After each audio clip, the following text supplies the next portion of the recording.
एक असे माकडाचे पिल्लू ज्याला बघून सगळं जग रडलं. हा आहे पंच. जुलै महिन्याच्या 2025 मध्ये ह्याचा जन्म जपान येथे झाला.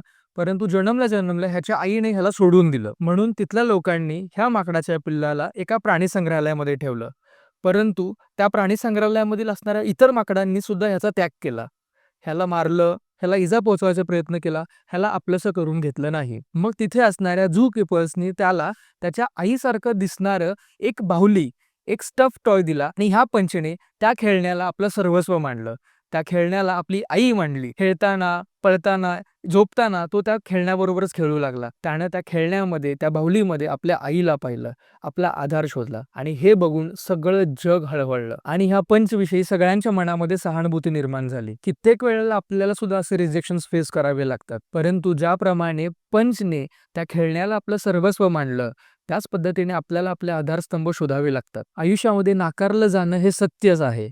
परंतु अशा वेळी आपल्या आजूबाजूच्या लोकांना एकत्र करून घेणे, त्यांना आपलंसं करणे, त्यांना आपला आधार मानणे हे आपलं कर्तृत्व आहे.